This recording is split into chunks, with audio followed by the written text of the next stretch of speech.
নমস্কার, আমি সঙ্গমিত্রা। আমার এই সহজ রান্না চ্যানেলে আপনাদের সবাইকে স্বাগত। আজ আমি রান্না করছি একদম নতুন স্বাদে আলুর দম। আপনারা যখন একঘেয়ে আলুর দম তরকারি খেয়ে বোর হয়ে যাবেন, তখন খুব সহজেই বানিয়ে নিতে পারেন এই অপূর্ব স্বাদের আলুর দম। খেতে কিন্তু খুব ভালো লাগে। আপনাদের যদি এই রেসিপিটি ভালো লাগে তাহলে লাইক এবং শেয়ার করবেন, আর রেসিপিটি কেমন হয়েছে অবশ্যই কমেন্ট করে জানাবেন। আরও নতুন নতুন রেসিপি পাওয়ার জন্য চ্যানেলটিকে অবশ্যই সাবস্ক্রাইব করবেন। প্রথমে একটা মশলার পেস্ট তৈরি করে নেব। তার জন্য কড়াইতে দিয়ে দিচ্ছি 1 বড় চামচ সর্ষের তেল। তেলটা গরম হলে এর মধ্যে দিয়ে দেব রসুনের কোয়া। এর মধ্যে আমি দিয়ে দিচ্ছি 6-7 কোয়া রসুন। দিয়ে দিচ্ছি পেঁয়াজ কুচি। আমি দিয়ে দিচ্ছি একটা বড় সাইজের পেঁয়াজ কুচি। দিয়ে দিচ্ছি 1 ইঞ্চি আদার টুকরো। দিয়ে দিচ্ছি 2টো কাঁচা লঙ্কা। আর দিয়ে দিচ্ছি একটা মাঝারি সাইজের টমেটো। পেঁয়াজ কুচি, টমেটো কুচি, আদা, রসুনগুলোকে হালকা করে একটু ভেজে নিয়েছি। এখন এর মধ্যে দিয়ে দেবো ধনে পাতা। এর মধ্যে দিয়ে দিচ্ছি 1 আঁটি ধনে পাতা কুচি।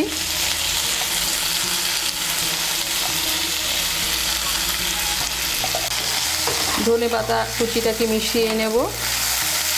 মিশিয়ে নিয়ে হালকা করে একটু ভেজে নেব।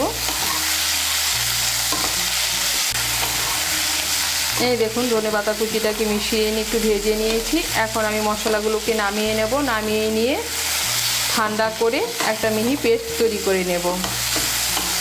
আবার কড়াই বসিয়েছি। এর মধ্যে দিয়ে দিচ্ছি সর্ষের তেল। তেলটা গরম হলে প্রথমে এর মধ্যে আলুগুলো ভেজে নেব। আমি এখানে 300 গ্রাম সেদ্ধ করা আলু নিয়েছি। আমি এখানে মাঝারি সাইজের আলু নিয়েছি। আলুগুলোর মধ্যে সামান্য একটু নুন, সামান্য একটু হলুদের গুঁড়ো, সামান্য একটু লঙ্কার গুঁড়ো আর সামান্য একটু কাঁচা সর্ষের তেল মেখে নিয়েছি। মেখে আমি এগুলোকে 10 মিনিট আগে রেখে দিয়েছিলাম। এখন দিয়ে দিচ্ছি এর মধ্যে আলু। আলুগুলোকে তেলের সঙ্গে মিশিয়ে নেব। মিশিয়ে নিয়ে লাল করে ভেজে নেব। এই দেখুন, আলুগুলোকে লাল করে ভেজে নিয়েছি। আলু যত ভালো করে ভাজা হবে, আলু কিন্তু খেতে তত স্বাদ হবে। এখন আমি আলুগুলোকে তুলে নিচ্ছি। আলু ভাজার পর কড়াইতে যে তেল আছে, এই তেলেই আমি রান্নাটা করব। এর মধ্যে দিয়ে দিচ্ছি 2টো শুকনো লঙ্কা। দিয়ে দিচ্ছি 1/2 ছোট চামচ গোটা জিরে। ফোড়নটা দিয়ে একটু নাড়াচাড়া করে নিয়ে আমি যে মশলার পেস্টটা তৈরি করে নিয়েছি সেই পেস্টটা দিয়ে দেব।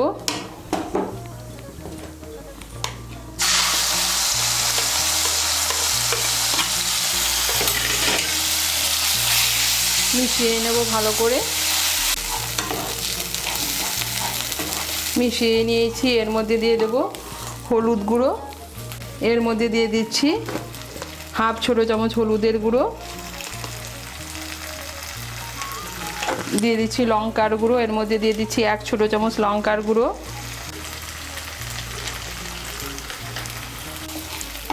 দিয়ে দেবো জিরে গুঁড়ো। এর মধ্যে দিয়ে দিচ্ছি 1 ছোট চামচ জিরের গুঁড়ো। দিয়ে দিচ্ছি সামান্য একটু জল।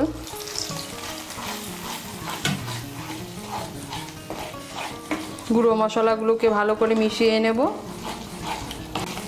মিশিয়ে নিয়েছি। দিয়ে দেবো স্বাদ মতো নুন।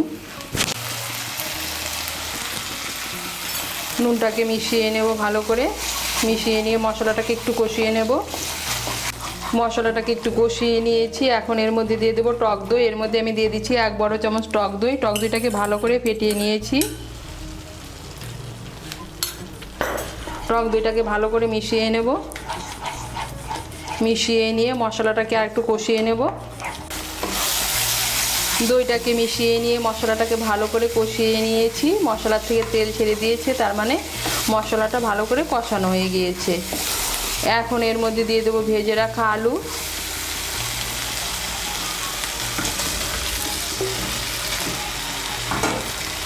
আলুগুলোকে মশলার সঙ্গে ভালো করে মিশিয়ে নেব।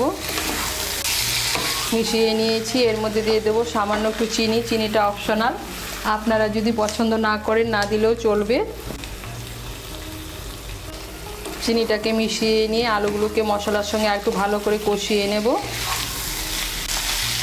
আলুটাকে আর একটু কষিয়ে নিয়েছি মশলার সঙ্গে।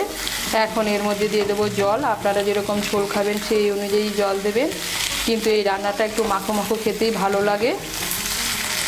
এর মধ্যে আমি দিয়ে দিচ্ছি 1 কাপ গরম জল।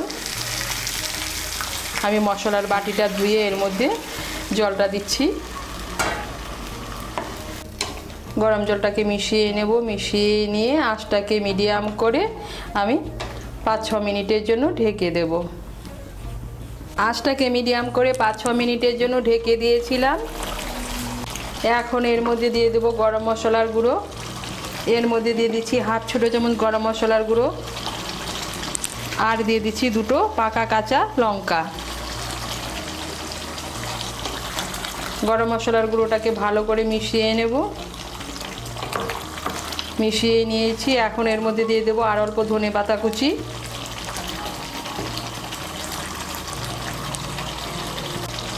ধনেপাতা কুচিটাকে মিশিয়ে নিলেই তৈরি একদম নতুন স্বাদে আলুর দম। আপনাদের যখন একঘেয়ে আলুর তরকারি বা দম খেয়ে খেয়ে বোর হয়ে যাবেন, তখন আপনারা এভাবে বানিয়ে খেয়ে দেখবেন, খেতে কিন্তু খুব ভালো লাগে। এটা ভাত, রুটি, লুচি, পরোটার সঙ্গে খেতে কিন্তু খুব ভালো লাগে। আপনারা একবার বানিয়ে খেয়ে দেখবেন। ধনেপাতা কুচিটাকে ভালো করে মিশিয়ে নিয়েছি, আর তৈরি হয়ে গেল একদম নতুন স্বাদে আলুর দম।